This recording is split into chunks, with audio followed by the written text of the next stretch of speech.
I'm Johnny Smith. I'm Richard Porter. And this is Smith & Sniff, a podcast in which two friends talk about cars and many other things. Welcome to Richard's shed at the end of his garden. We're in the same room with a late night vibe. This is the old purple whistle test. It's the old flesh whistle test. The old meat whistle test.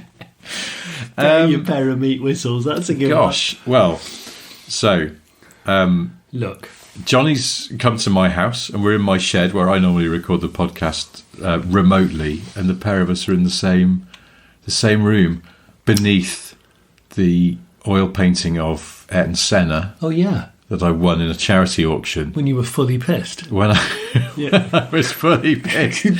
Have I talked about this? It was at that car showroom near where I used to live in London, and I thought, well, this is nice. I'm going to a car event, but I can walk home afterwards. And then didn't realise that I'd win a bastard grey oil painting that I realised I couldn't walk home with because it was quite a windy night. And I called an Uber. Oh no, did you? It was a windy night with a big exactly. So it's like a sail walking down the street. But fully pissed because it was a bit, I don't know, it just all got a bit boozy. And the thing was that this wasn't a charity auction. It was a charity. You wrote your name on a banknote. Oh, this is probably a while ago when banknotes weren't Aussie spec, plasticky. Yeah, you wrote your name on a banknote and put it in a bucket, and it was supposed to be a tenner. Okay, and I didn't have a tenner on me, so you put a 20 in. I put a 20 in. So when I won, I also looked like Mr. Big Bollocks. Because look at me throwing 20s. Look at me writing on a banknote in a way that feels like treason, and then throwing it in a bucket because I don't give a shit. I bet you didn't even sign your name. I bet you drew a particularly detailed, really detailed appendage. Absolutely, I can't remember who was on a 20 in those days. Let's say, for the sake of argument, Charles Darwin. There's no name on this, but we appear to have a £20 note with a very detailed seeping dong on it. You've drawn it on Charles Darwin. This wasn't the origin of his species. Was not a drippy clip in that respect. Anyway, we started well. Well, it's late, isn't it? Johnny's finishing off some leftover wine that my wife offered him in lieu of opening a fresh bottle. She did. It's like actually a nice. Right tight ass. It's all right. It's full bodied, and I like it. Yeah. It's not quite the Merlot mechanic. But no, but I'd love to do an oil change. It was Malbec mechanic, wasn't it? It's the Malbec mechanic. Yeah, I nearly did some Malbec mechanicking last weekend, but actually, yeah. And I must draw the listeners' attention to the fact that I think it was the 2 days after the Eagle Quest came home, landed, as it were. And I noticed that the exhaust was hanging on by like a piece of dental floss. Yes. It had broken its two rubber hangers, and I thought, I'll pop into town. I know there's a good local garage that will probably have a pair of those. They're quite generic. And I popped down. I didn't drive the Quest down in case the exhaust fell off in rush hour. I thought I'd be quite also trying to park in a it's on a tight street. Not good. No. So I went down there and went to the local garage. And as I walked in, I suddenly froze because I realised I looked at my watch and I was like, shit, it's Thursday morning, and this garage every Thursday of the week, non-stop talking John on that side of him. Honestly, he was there, and he looked up from the engine bay of a car that it was obviously diagnosing, and just like looked through me. And then because it took me by surprise because I'd forgotten that John would be there because it was a Thursday. I went, "Oh hi," he went, "Hey, you all right? All right?" And he put the bonnet down and came round for a chat. I said this to Rich after this encounter. I was waiting thinking he's going to say it. Well, he said within 2 sentences, "on that side of it." Yes. And then he said, "on that side of it" again, maybe 20 seconds later. And then he said it again. I was with him for 5 minutes and he said it 10 times probably. pivoted. He's pivoted. He's pivoted away from us. Now, do we pivot with him, towards him, however you describe it? John now says on that side of it, but what made me... I had to bite my lip at one point because he sort of tapers a sentence off really quickly, like he knows he's being watched or listened to. So I'll try and think he'll go, yeah, so I've been busy diagnosing a really stubborn Land Rover wiring fault on that side of it, and then it goes really quick and quiet, and I'm like, oh. So I don't know whether this is a tactical move. Do you think he's setting you up? I don't, and I just want to say, if the day that John finds out that a basis of an enormous amount of this podcast has been around the tick, it's only meant in love and nothing else. I am scared. I was scared. I was rigid with fear, and I think he seized upon the rigid fear. I do like the fact that you there's this low level fear that exists within you in your area because you might run into non-stop talking John. Yeah. But it troubles me, and you left me that slightly breathless voice note about the fact that he's slightly modified the catchphrase of "What do we do?" I don't know what to do. Well, but on that side of it, yeah, soy, yeah, it's not as good. No, it's not, is it? So should we keep it OG? I think we've got to just go, no, this is ours now. Maybe that's why he's pivoted, because he's gone. He wants ownership of something new. I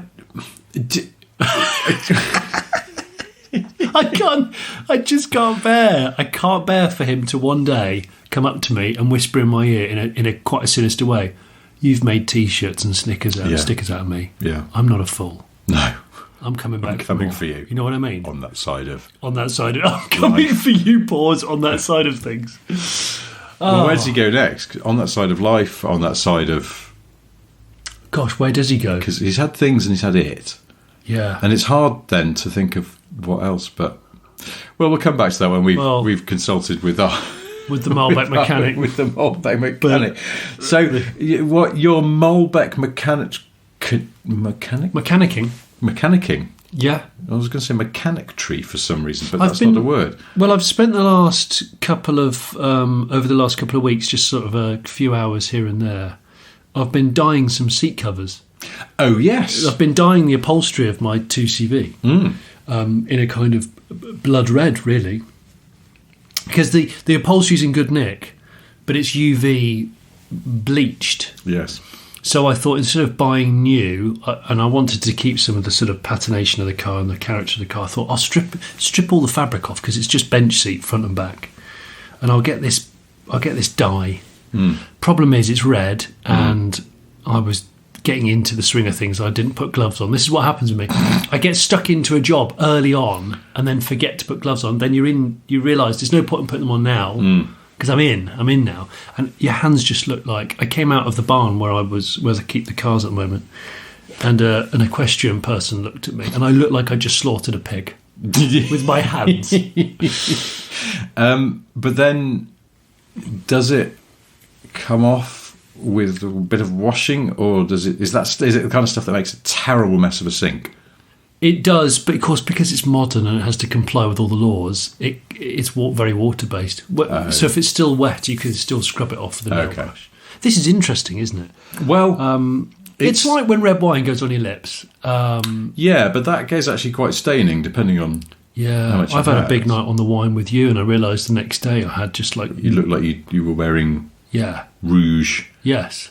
That's... what happened? So we're recording this on Thursday because Johnny's come down to my house. Because are we allowed to say why you're down here? Because I'm going to be working on said 2CV for a few days, for a solid 3 days. Yeah, nice. Yeah, so we should get some good progress. Today, beautiful sunny day down here. I went and polished my Panda, which still sounds like a euphemism, and it's not. It does. I think I've said before on the podcast, I think that it's time to let go of the Panda.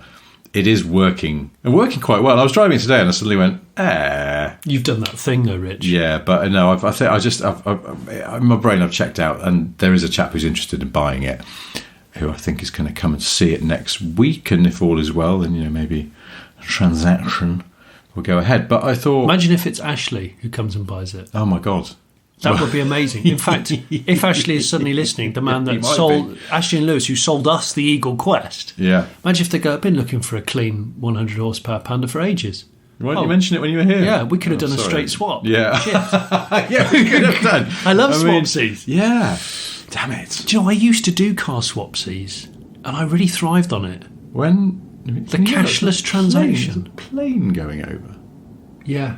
Things get big because it's getting into the summer now. Oh, yeah. Damn it. Suddenly Bristol Airport comes alive. That'll be Malaga. You know, I went to Italy last weekend. I had to drive to Stansted to get a flight to southern Italy. Really? But if the thing I was going to, which is a joint 50th birthday down in Puglia, had been, I think, a week or two later, I'd have been able to get a flight from Bristol. That's an absolute... Bristol's like a real part-time airport.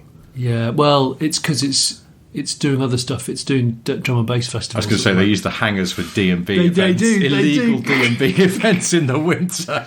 Is there a plane on fire there? No, it's a smoke machine, mate. People have claimed squatters' rights in the hangars. And they're using the plain toilets as just overspill festival toilets. Well, it's quite a good use of a But no one knows it's on because it's pre-internet. So...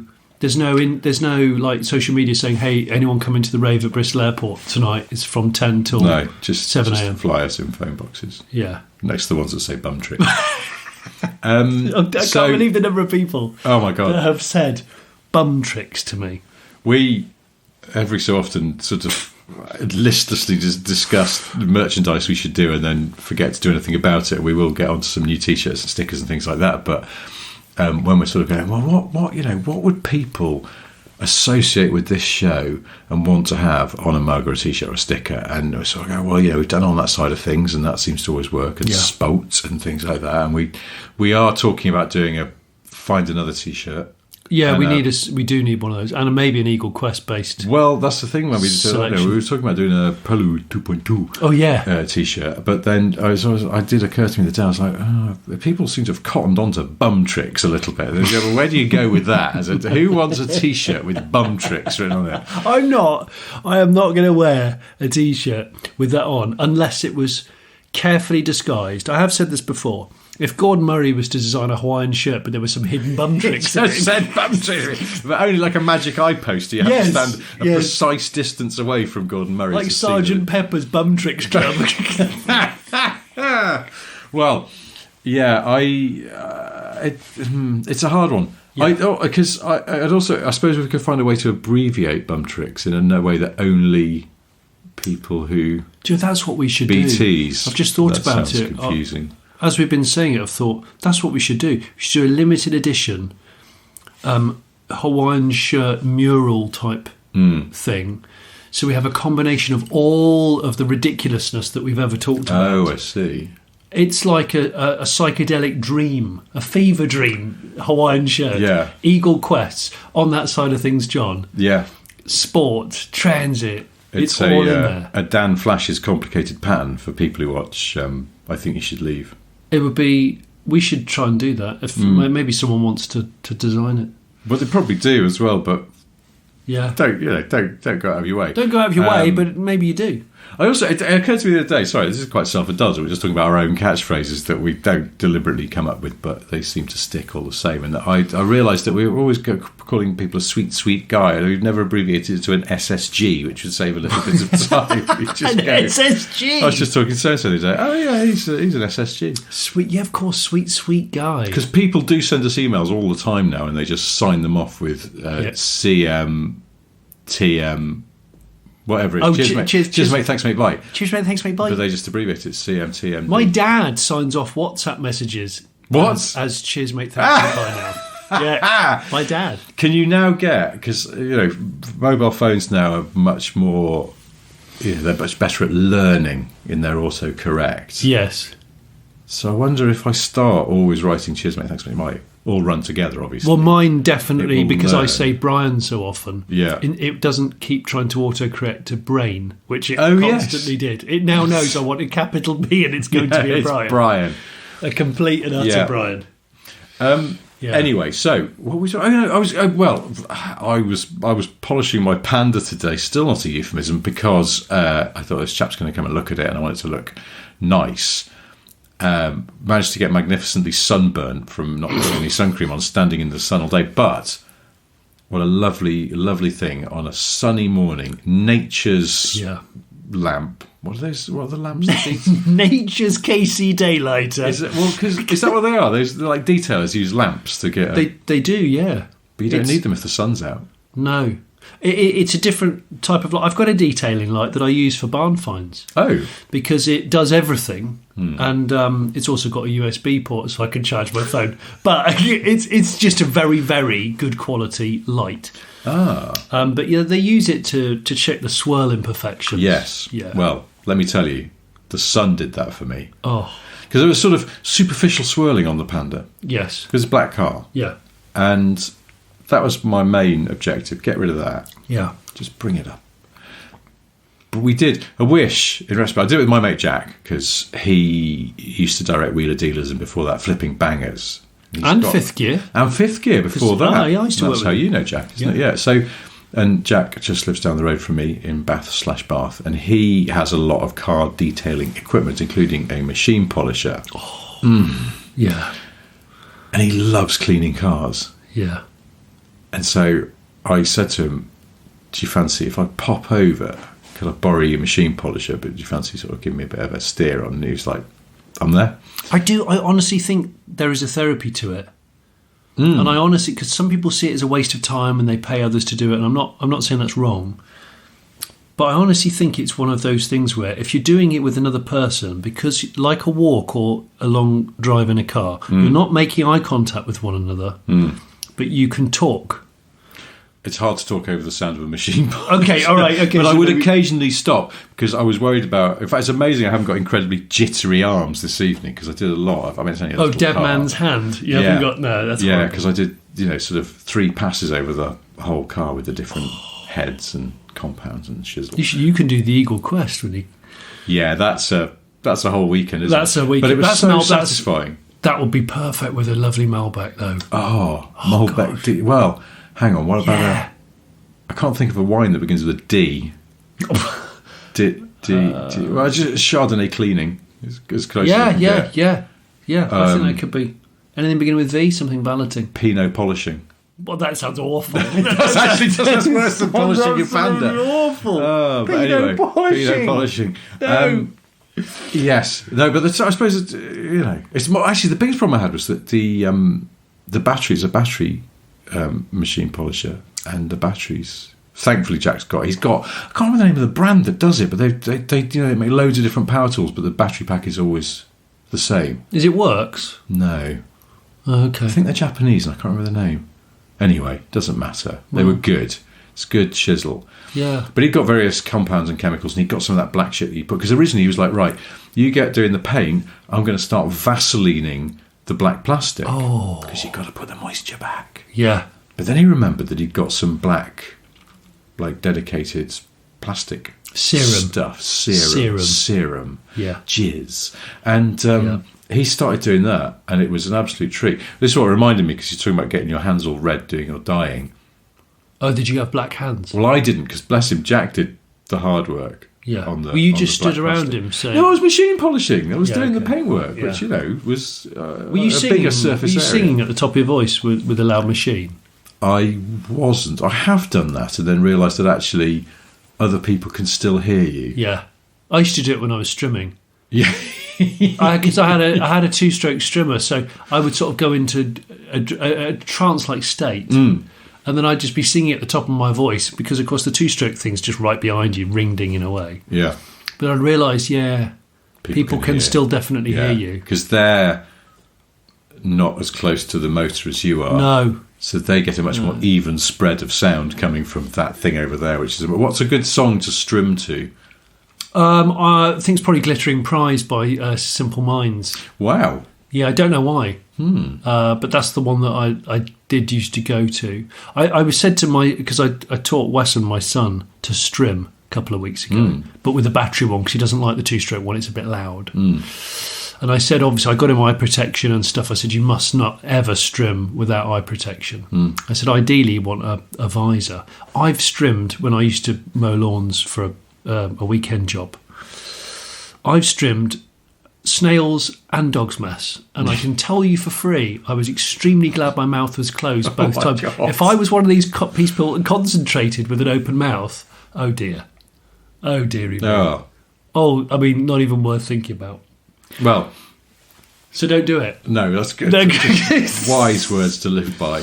But then how, if you're strimming whilst lustily singing top Scottish hits, how do you reconcile that? I'm a ventriloquist. Oh, I see. Amateur. The hits of Simple Minds with a closed mouth. Do you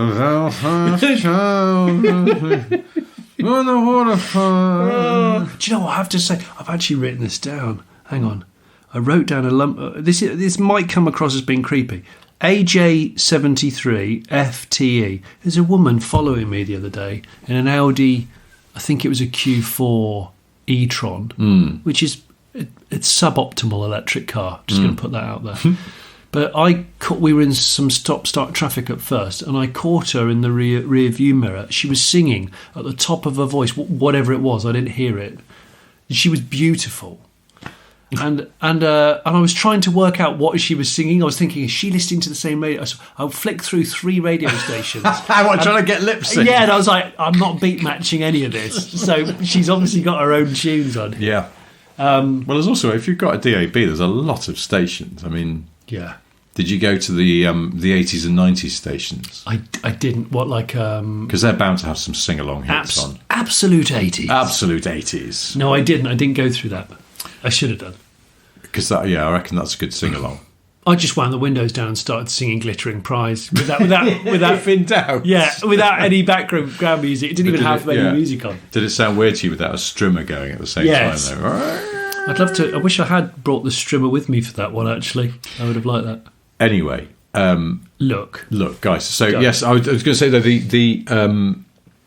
the pand has come up a treat, but when we did one half and not the other, or as in we did one half first because we wanted to get a contrast, and I wish I'd taped it, as in done a centre line of tape just to get that nice crisp. It's pervy, but it does make a difference. I know, but I wish I had, but we just didn't think of it until too late. Yeah. But the polished half made the unpolished half look grey. Yeah, it came up so the luster. It's called paint correction, isn't it? Strictly speaking. Well, it certainly corrected my car back to black, and then with Jack's sterling effort on the Blackie, whatever it was called, back to black or something, but better than that. Yeah, on the plastic, because there's quite a lot of plastic on that Panda. Yeah, and there's a lot on the Honda Element of mine. Goodness me. A lot of cladding, and it's grey. It's not black. Oh, it's sort of down the bottom, isn't it? Yeah, it's like the whole bottom. Yeah, pre-Audi All-Road, is it? No, it's not pre-Audi All-Road. 2003, the Element came out. All-Road came out Millennium, didn't it? Yeah. Do you know what? I saw a first-gen All-Road A6 the other day. It's the best shape A6. It's the best shape A6 they ever made. Yes. Although I was advising someone on what new car to get, or rather they were sort of picking my brain, and they've got a 2018, 19 maybe, All-Road. Yeah. Which has just been written off. Oh. I was just about to say, why are they buying a new car? Written off. Because it's been written off. Yeah, written off in a weird way that I haven't got to the bottom of. But anyway, let's not get bogged down in that. But they said that one of the things they don't like about the now deceased All-Road is that it's very sluggish sometimes off the line. I was like, that's weird, because I remember the original All-Road. Was it 2.7 petrol? Oh no, I think it was a 2.7 diesel, which I think was a bi-turbo. Yes. Auto. Yeah. Was so laggy off the line. It was, I thought, almost dangerous trying to get onto a busy roundabout, because you had to sort of mash it on a sort of express your interest now to receive some acceleration at some point in the future, and you're like, for fuck's sake. And so it was interesting to me because I haven't driven an All-Road for ages. No. It's almost like it's like a characteristic of the car. But is it because these things are mapped for economy? Because I used to find this a lot, and if it's if it's an auto box, obviously the mapped-in behaviour of the engine has to talk to the box. Yeah. That's 2 possible delays after you've... Well, they tend to be fairly integrated these days, don't they? But, they are, although... It's weird. I just thought there's been sort of... Because I definitely think the first all-road was kind of turn of the century. Yeah. Because I think I drove off because I was working at the Evo office, so it would have been like 2001. And I was quite shocked at how sluggish it was off the line. I've nearly bought several all-road A6s when they were 1,500 quid. Do they... But... Are they... I feel like I've read that they have issues. Yeah, they have airbag suspension issues. Oh, yeah. They do what Discoveries do, and they squat with like dog with worms. Or one corner takes a shoulder dip. Yeah.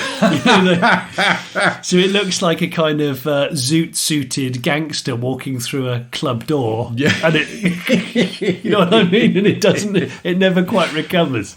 Is there a car with air suspension that doesn't eventually succumb to an air suspension fault, though? I don't think so. I think that's why the Volvo XC70 often reigns supreme over the all-road, because they never put air on it. I think they stuck with coils. But the problem with I'm going to get actually Kari on this damn podcast now.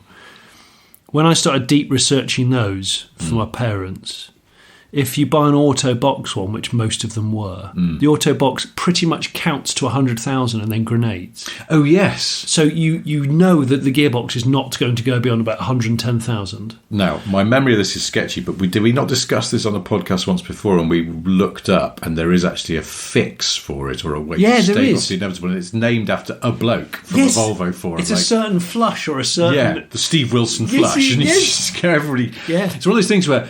I think I did a piece on Sniff Petrol about this years ago, about like sometimes when you're looking up a car that maybe you're thinking to buy on a forum, and you start doing a bit of a, deep dive, yeah, and the people will go, well, of course, that was the first sign of my JTMP failure, and you go, what the fuck's that? What's that? And so you search JTMP, and it just endlessly loops you round. People going, bad news, guys, the inevitable JTMP failures happened. I don't know what this is. Yeah. I still don't know what this is. No. Please, somebody help me. You're Googling it, and all it does is refer you back to the same fucking forum where they're talking about the same problem. And you go, I'm stuck in an infinite loop. Do you know, I'm in that exact loop with my Element gearbox at the moment. Oh. And in fact, this is a serious shout out to listeners. I could do with some help. My Element is one of 10 in the UK. There's not many of us. And the Autobot, one of the actual mounts has snapped clean off the Autobox. So therefore, I either need to repair the casing, which I think is not easy, or I need to source an Autobox bloody pronto. Now, it's a 4-speed auto because it's an early 2003 car. But I can't get a categorical answer from anyone whether it shares the same gearbox and casing with a CRV or an Accord, or because I can't get an Element box in the UK, and I'm in trouble deep. It's a CRV, second-gen CRV suspension, subframe, all that shizzle. So mine's an all-wheel drive one. Is it? It is. I don't want it to be, I didn't realise that. Yeah, it's four-wheel drive. So in the snow, it's great. But I suppose that complicates things then, doesn't it? It does. I mean, the CRVs were four-wheel. Some of them were four-wheel drive over here, weren't they? Yeah, a lot of them were. Yeah. So I really need. Ideally, I was thinking, maybe I'll upgrade it to a 5-speed auto at the same time, because it is quite low geared. At 70, it's revving higher than I'd like. So I need a solution to this. If anyone can help me, great. If anyone, I don't know. Let's just say I have to get an Element-specific box, and someone happens to be working for, I don't know, DHL, and go, I can DHL you one over from Canada tomorrow. Great, let's talk. Yeah. Yeah, let's talk. I mean... Let's talk convert. Do you see what I've done there? Terrible dad joke. I'm going to go wither and die in the corner. I wonder whether the... what are you wondering, Rich? The box is just generic. I suppose it's the case. It's the case. Though, isn't it? Yeah, I think it's the. I mean, the design, the actual internals of the box will probably be the same as many Hondas. Jacko or something. But is the casing only an Element thing? I'm just bloody hope it isn't. Piss holes. Yeah, complete piss off. Two-wheel drive CRVs were the ones of certain generations where you could still see that sort of ruddy great kind of diff hanger in the back axle, and it just looked very empty. It looked really empty. Like an empty bird cage. There should be a parrot in there. It looked like when you put a brand new nappy on a child, and there's that sort of like big, saggy, hanging area which is waiting for poo to drop in, filled with piss feces and urine. Yes. Yeah, but it's not. It does look like that. They're quite spindly. It's weird, isn't it? Just something it's something a bit off about it. You can't quite. In the same way that when I follow a Ford KA of the second generation that was the Fit 500 rebodied, the exhaust is in such a shit place.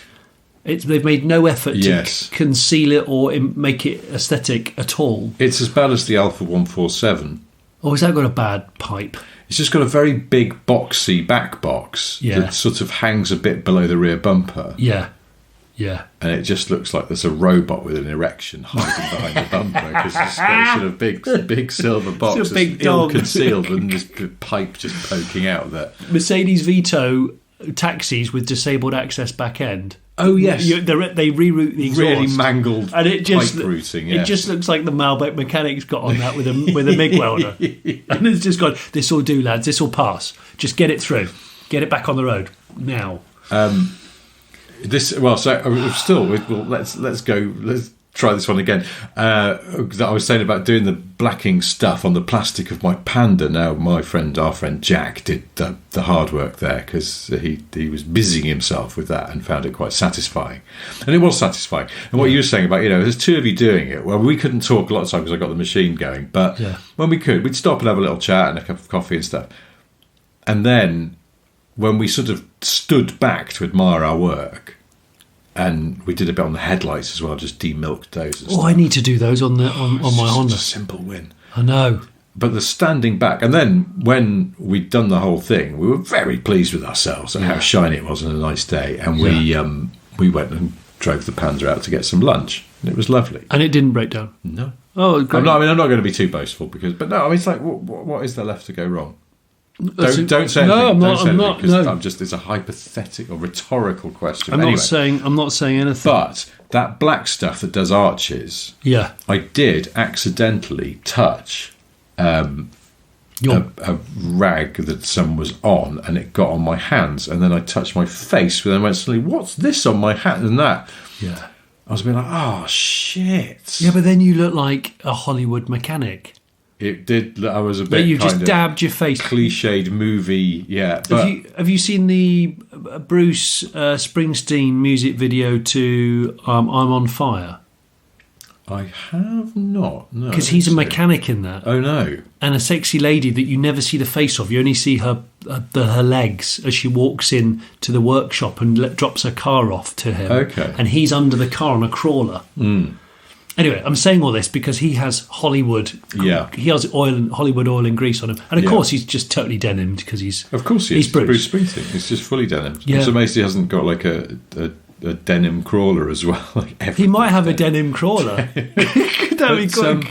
There doesn't change the tone of the song though, having that video where it looks like he's not like screaming after her, I'm on fire, because in fact there was a fuel leak in her car that she brought in, and it's just he's lit a cigarette. It's just a rooster tail of petrol has just gone onto him while he's just sparked up a Camel. Yeah.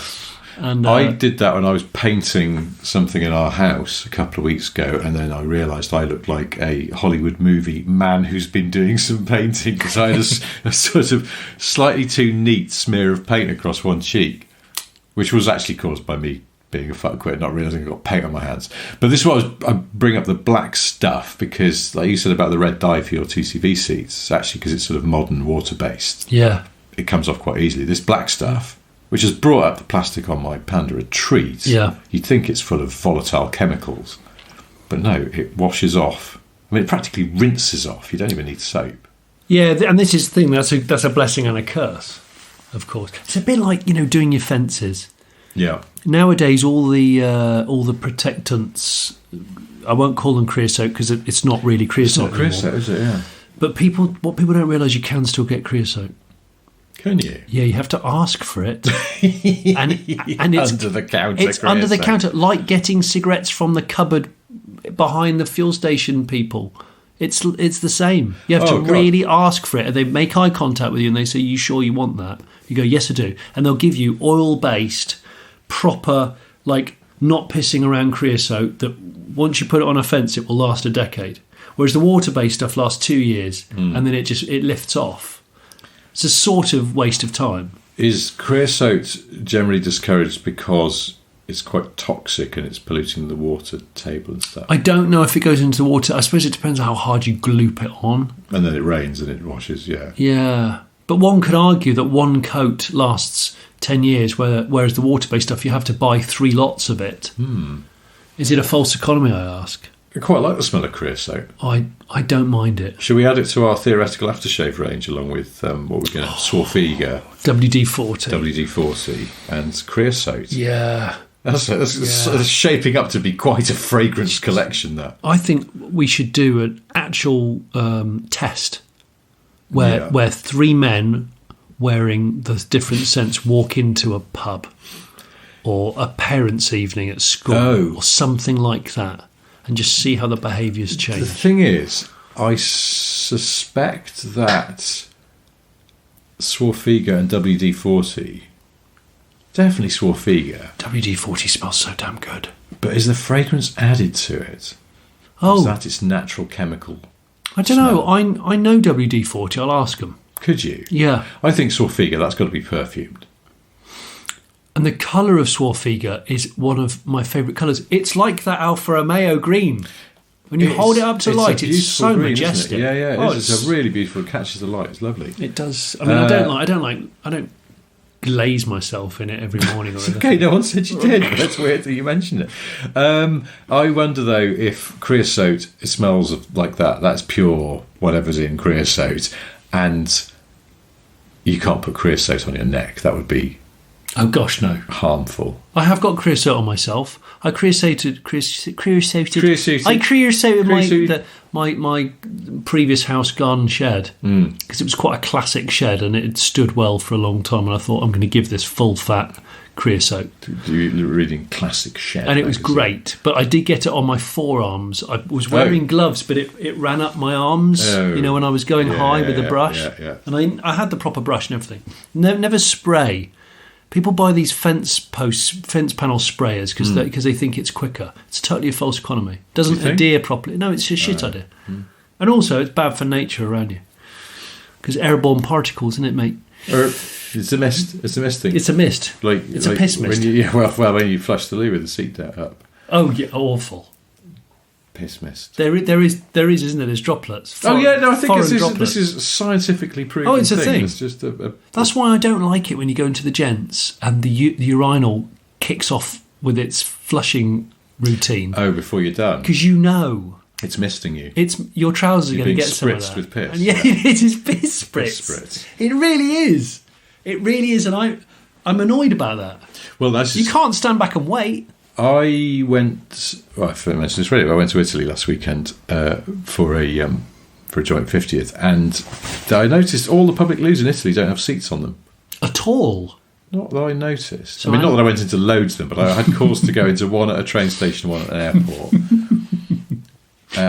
A couple of times at the airport, I think, and there's but different ones, and they don't have any seats on them. I don't know how you're supposed to, have a sit. So it's leg day when you need a poo, then. I guess so. That's what it is, isn't it?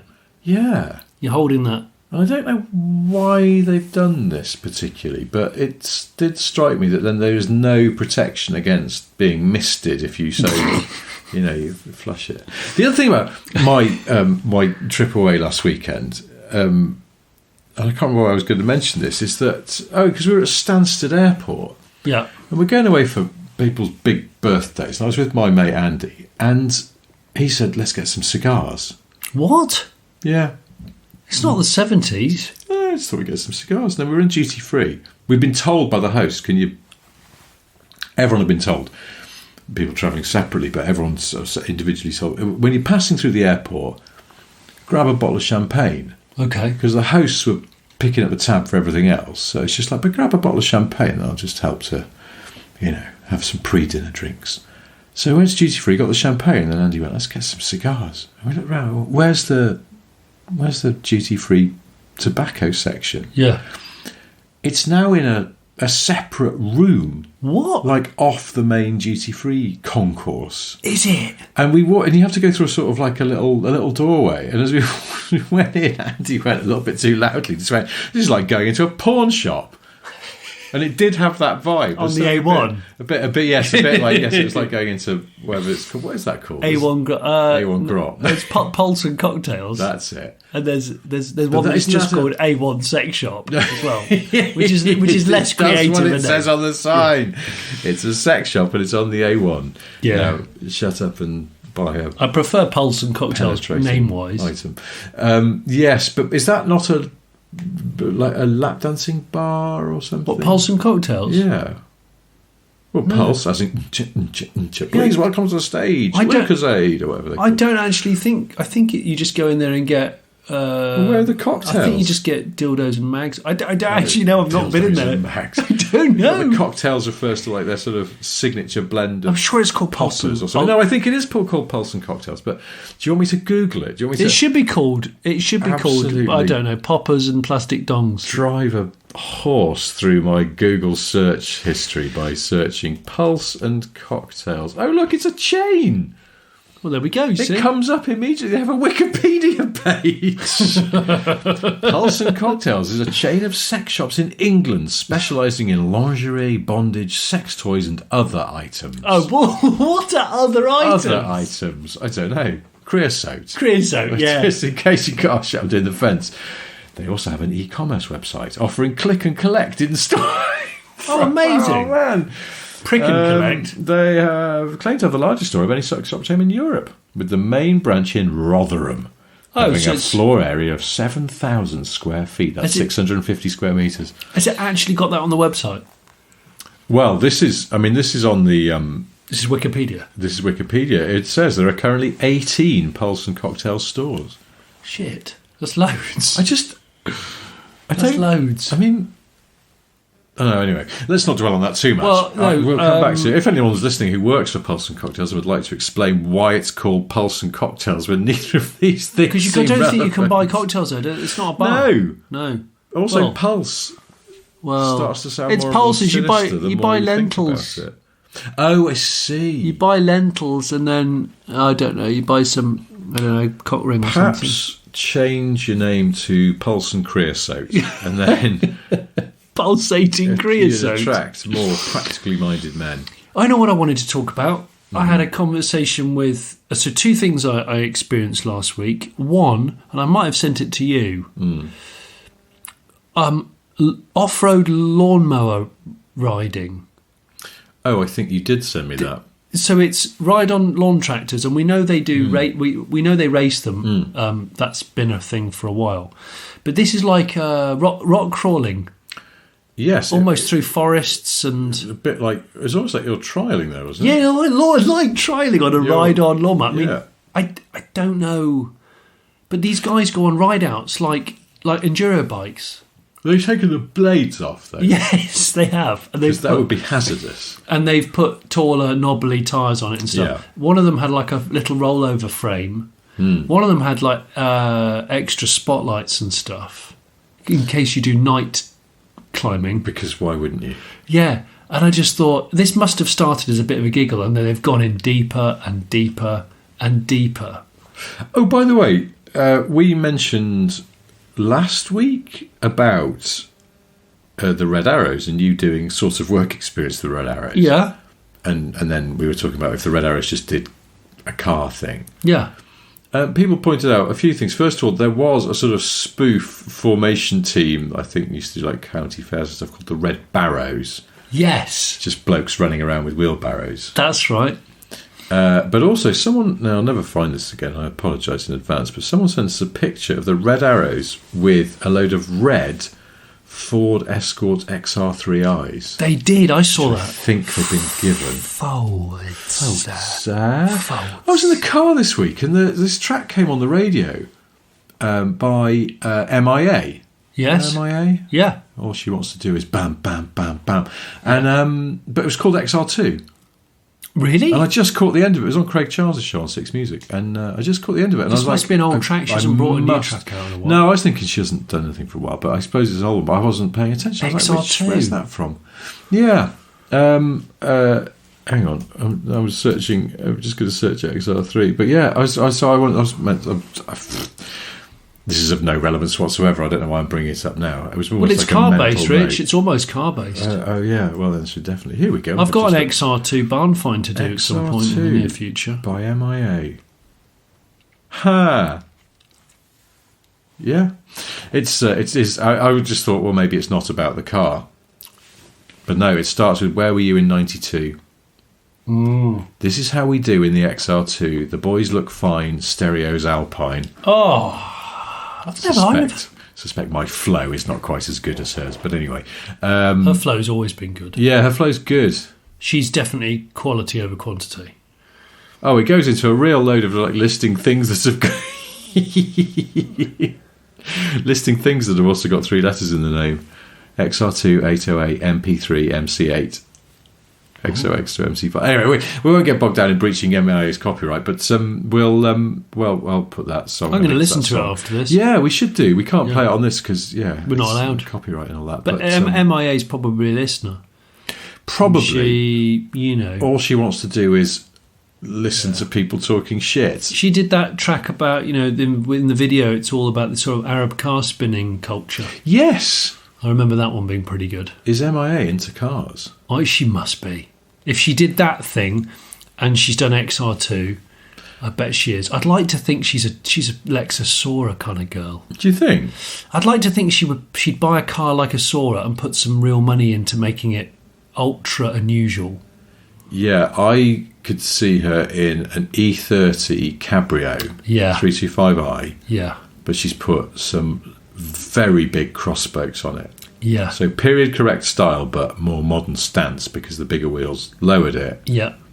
That's a great call. And that's such a good looking car. It's such a good looking car. They really suited it. Yeah. They suited the top. Well, there we go.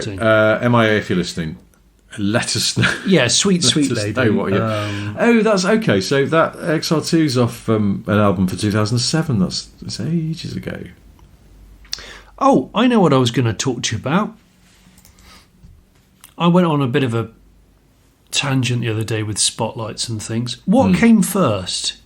The KC Daylighter, which is an amazing spotlight. I mean, just that cover, everybody loves them. Or KC and the Sunshine Band. Because sunshine is a form of light, and it is daylight. So what's the score here? Do you think the spotlight is a reference to the... That's what I want to know. But when were they sort of a thing? What, KC Daylighters? Yeah. 70s. Oh. And then going into the 80s. KC in the 80s, every truck had to have 3 or 4 KC Daylighters across the roof. Shall I have a look? I think actually Michael J. Fox's Hilux, the black one that he gets as a present, a birthday present truck, isn't it?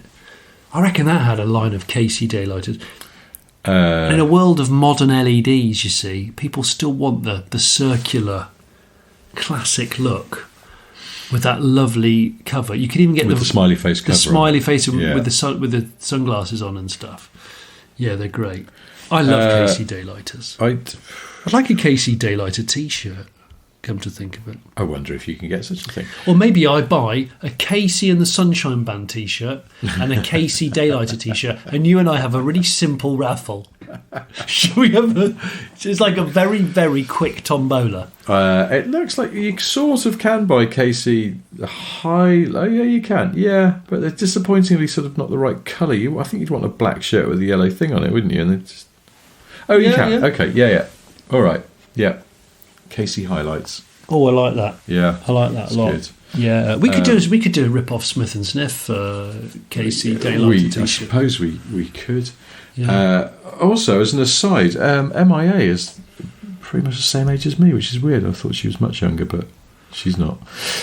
Well, there we go. So anyway, she's just slightly younger than me. So happy birthday, MIA, for a couple of months. For when it's your birthday. Yeah, well, when it's, for when you join the 49 crew. I had something else I was going to talk to you about, and I completely forgot. Oh, yes, I know what it was. Sorry, I'm going to wank on about my trip to Italy again. Go on, then. It's all I've done in the Did you meet days. Steven Seagal? Was he there? No, sadly I didn't, but I want to talk to you about Euro crisps. Oh. Why are they so nice? Yeah. Is it olive oil? That's a good question. It's either olive oil or they're not any different. You just eat them and it's a placebo effect. It's holiday. Because you're drinking crisp, cold Euro beer. Yeah. And the light and the heat is better. Yeah. Your brain's putting all these things together. Yeah, your and taste going, buds are more relaxed. Crisps are better, but they're probably not. They're just but the same. do you know what I mean by Euro crisps? Like those particularly just plain crisps. Yeah. A big sack, like a massive sack of where they're even in excess of a sort of what they would call a family bag or sharing bag. Huge. Huge. Big like swinging. a bin bag. Yeah, it is a bin bag. A swing bin liner. Incredibly thin, incredibly crisps, and they have a little. I think it's olive oil that is part of the difference. Yeah, but I presume it's some kind of Euro potato that they're cruelly denied over here because we've kind of gone. No, we've got our potatoes. The King Edward will do us, and one of the other, Maris Piper, and that's it. But you can't slice them as thinly. If you could only choose to have beer with nuts or beer with crisps, and you had to choose one, which one would you go for? Crisps. Would you? Yeah. Interesting. I've nothing against nuts. I love nuts. I love nuts. In fact, I did. I'm going to eat some in bed tonight. Yes. Whilst lying down. Nom, nom, nom. Going to cough violently. No, crisps. Crisps. Okay. I'll forgo nuts because I couldn't say goodbye to crisps. They're both such, not the beer bit, but the nut and the crisp. They're both good road snacks. Yes. They're synonymous with the centre console. Well, aren't they? Yeah. Although, then my final reference to my trip to Italy was. You keep going back to your trip. Well, to it's actually, Italy. but this is UK-based. Fallout from it is that I flew back into Stansted Airport on a heavily delayed Ryanair flight. Awful, hateful. Do you imagine being in marketing for Ryanair? I suppose they have to carry on their merry way, just advertising their low fares. They just go, it's cheap, so there. Well, that's it, isn't it? It's so there. It's so there. It's completely so there. Ryanair is the anusol of airlines because you don't want to have to use their product, but sometimes you have to. It's true. I vowed twice to never fly with Ryanair again. I've told you this. Yes. And then the problem is they've cornered the market for certain regions, so you kind of have to use them or you drive or get a ship. Yes. And neither of those things were feasible. But yeah, Well, there was somebody on this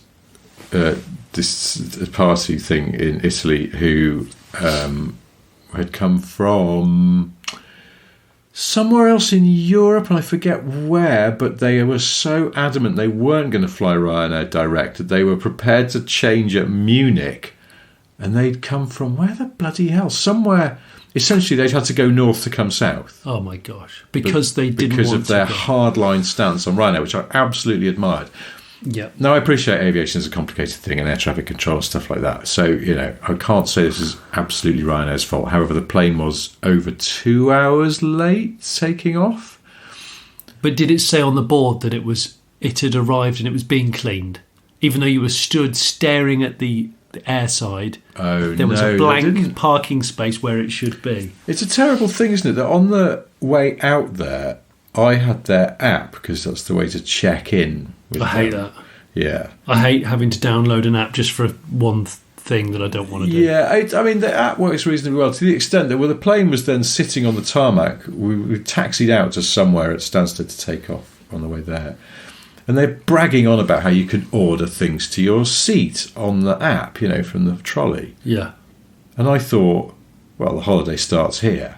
In fact, my mate Andy and I had already had some airport pints. Oh, wow. Because we were both travelling without our families. What were you drinking? What was your airport? I had a Guinness. Tipple. I actually had 2 Guinness because we realised the flight was slightly delayed. Only slightly. 2 pints of Guinness? Yeah. Ooh. It wasn't like 10 a.m, I should hasten to add. No, and you didn't drink both of them within 15 minutes. No. The flight was delayed, and we were sitting there, and I went, the app says we're going from gate 44, but we looked at the screens, and the screens didn't say anything. And it's a terrible indictment of my opinion of Ryanair and their general sort of image. I looked at this and went, they're probably lying. They've probably just made up a gate to make me feel better. Like, you go, how untrustworthy must I find them that I think that they were made? It wasn't. We did go from gate 44, but I sort of check myself and go, mistrust. But then they redeem themselves a little bit, because we were sitting on the tarmac, and I went, well, now, once we get, not airside, once we get topside, or whatever you'd call it. Once you're above when you're above the clouds. That's a piece of beef, isn't it? Yes, it is. Yeah. Well, cruising altitude, whatever. Once we get up there, well, I've already started on the booze, and we're on holiday now. Oh wow! I might have a gin and tonic. Well, you bought from Ryanair booze. On principle, that would never happen with me. Well, I wasn't going to buy any food, because I already knew I was going to have some Euro crisps when we landed. Yeah, but I bring it all on board. I've already got it. Like a bottle of. I open the bag and I've got it all in there anyway. I did. Did I have some food with me? I might. Anyway. I brought a full curry on once. What? Yeah. Because it was just at that window of opportunity. If I knew that the flight would take off, they wouldn't be serving real food, and I was in a rush because it was a connecting flight. So I got a punnet of curry or whatever it is, and where? From like an airport place that served real food. Right. Okay. Not like a ready meal that you were then going to eat cold. It's a decent food, but it was in a like a tray. It was fairly comprehensive. I had a poppadoms and everything.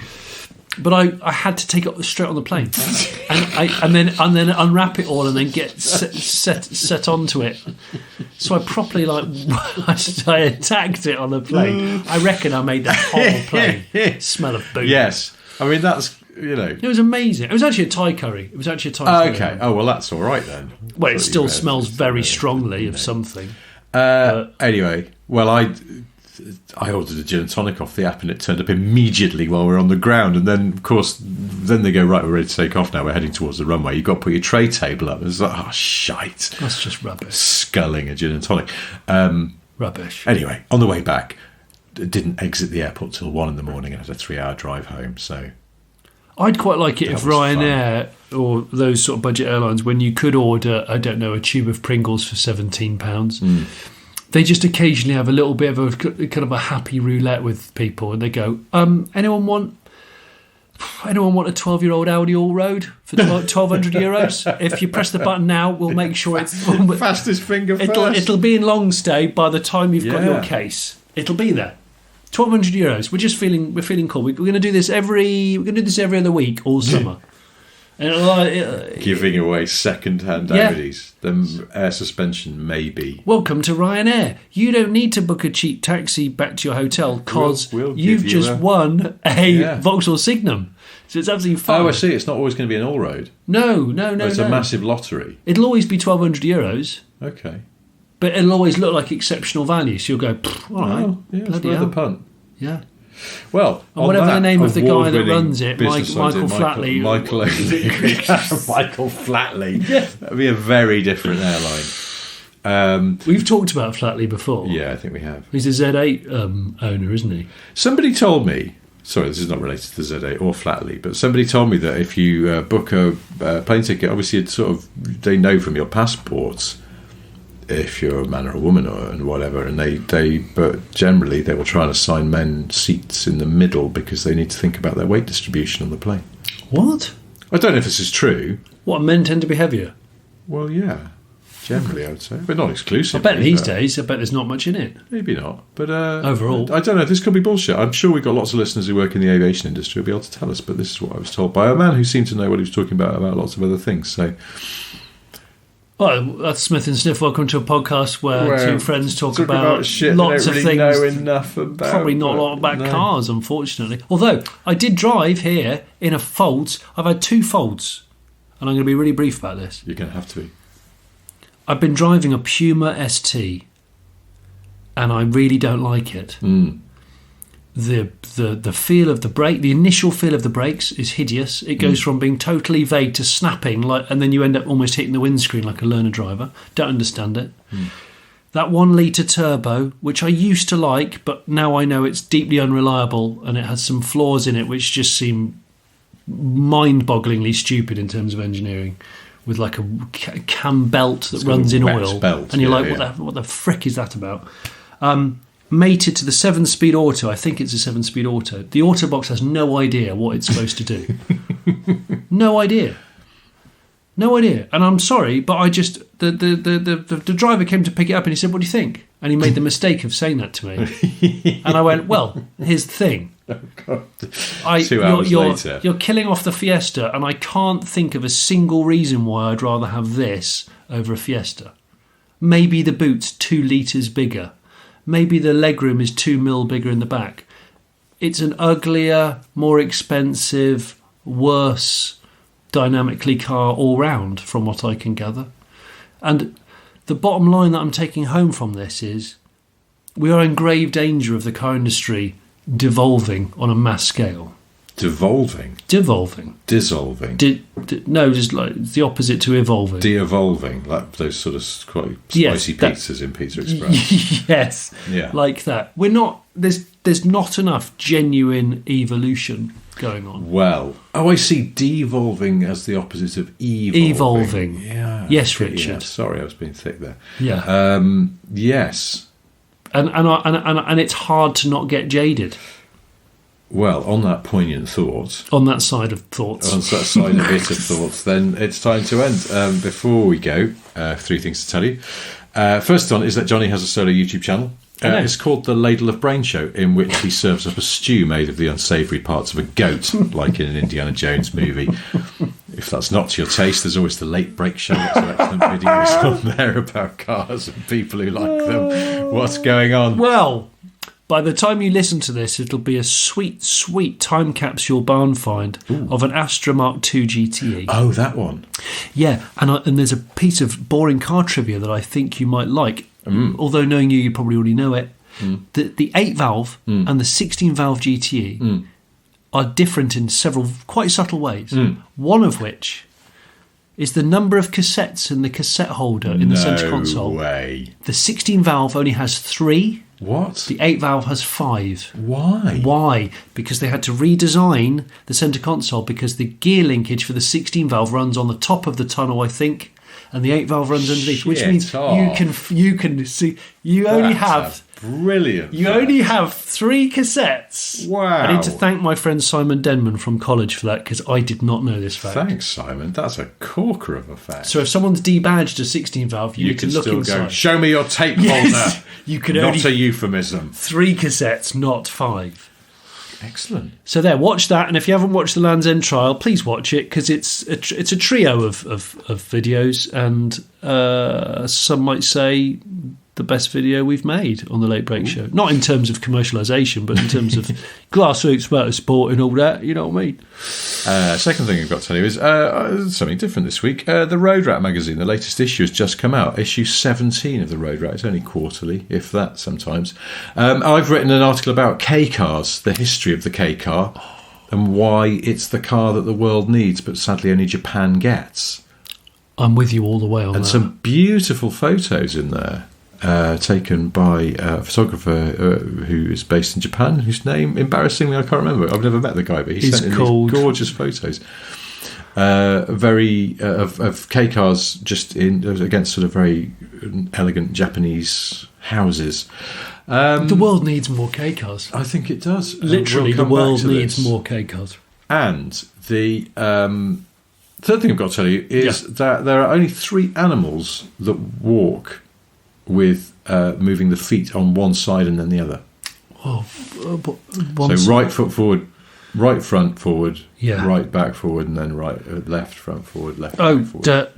I'm kind of shuffling in the air here. Only 3 animals. Badger. No. Okay. Cats. Do they? Cats. Yeah, okay. Giraffes. And camels. Camels. They all walk the same way, but they're the only ones who do it. The one side, then the other side, effectively. Wow. That's a stroll. I mean, when they get a clip on, I think they move to a different mode. Camels, of course, race. Yes. So they're quick. They are seriously quick. They're also moody AF. Yeah, they're dickheads, aren't they? I know you don't like horses, but you prefer camels. I'm okay with camels. Yeah. But that's probably because I haven't ever been attacked by a camel. There's always time. There is always time. There's always but time. not tonight. We've got to wrap this up. But thank you ever so much for listening. And listen again on Friday when we start our new spin-off show On the Other Side of Things, where we're going to be answering questions, starting with some questions we've been sent by our patrons. So we'll see you again on Friday if you fancy a bit of that, a shorter show see you on there. a Friday. Otherwise, we'll be back again next Monday. Until then, goodbye. Cheers, guys. Thanks, mate. Cheers, mate. Thanks, mate. Bye. Bye then. Bye. So you've enjoyed this podcast, but you've had a thought. Is there a way here today that you could show support? Well, you could join our Patreon. What wonders that it brings. Early shows and extra notes on that side of things. You could buy our merchandise. We've mugs and hats, but still no ties. One day we will make those pies, but in the meantime, guys, hey guys, like and subscribe, and maybe leave a nice review. Like and subscribe, we know you know just what to do. Like and subscribe, we don't want to take the piss. Like and subscribe, but we were told to ask for this. Like and subscribe. Like and subscribe. Like and subscribe. Like and subscribe.